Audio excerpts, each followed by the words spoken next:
Shalom, brothers and sisters. So I thought I'd take a minute and share with you some facts raised by Professor William Happer, which will address the whole climate change fraud and everything they're selling to bring in a system of control for the final week of Daniel. That's actually what it's about.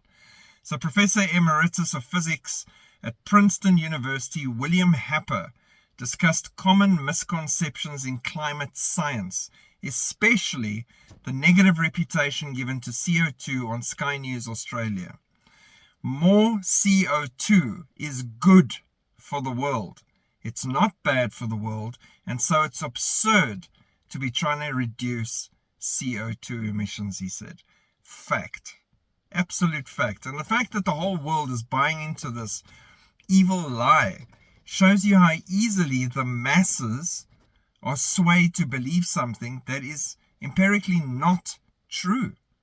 First and foremost, CO2 is plant food. Reduce CO2, remove CO2, less plants. Less plants, less oxygen. Less oxygen, less people, less animals, less life. Who wants life destroyed? The devil. Our current geological period, according to him, has the lowest average CO2 levels in the last 600 million years. Okay, so refer that back to actual truth. It has the lowest CO2 levels in the last 6,000 years. Since creation to now, this is the lowest CO2 levels. Shocker, I know. Current CO2 levels are near record lows. We are CO2 impoverished.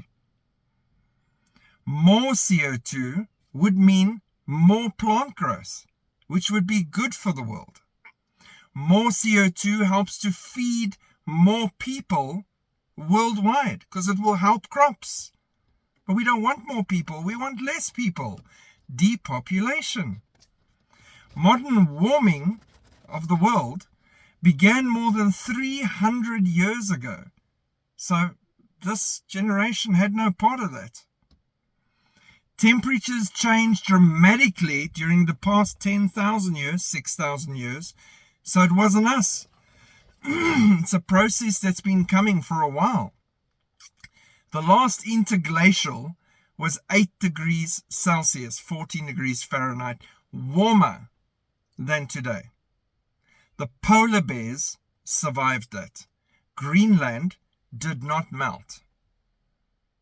So everything they're telling you is a joke when compared to actual hard science. Their science. We are living in one of the coldest periods in all of Earth's history, he says. Quite different to what they're saying. For most of Earth's history, it was about 10 degrees Celsius, 18 degrees Fahrenheit, warmer than right now, today. I'll link the site for you too, and you can go read into him. You can go and Google him and see that he's not a fraud. He actually has the qualifications and knows what he's talking about, and that they are lying to the masses because they want to just bring about a system of control.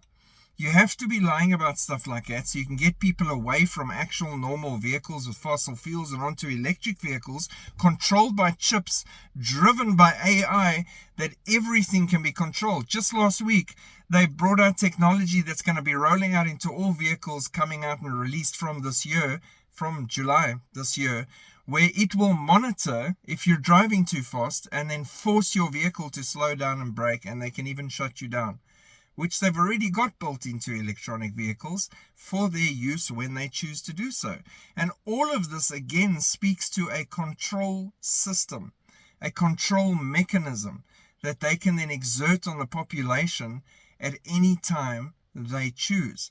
And that is a big part of what the New World Order is going to look like. Control. And you will believe the lies because they will drum up any experts, scientists, or professors who get paid the right amount of money to say exactly what they're told to say. It's not about the actual science or provable facts or anything like that. It's about where the money is. I know that sounds terrible, but welcome to the end period of mankind. This is what it looks like. deception is rife everywhere. We, however, have the truth, and the truth has set us free. God bless. Keep looking up. Shalom.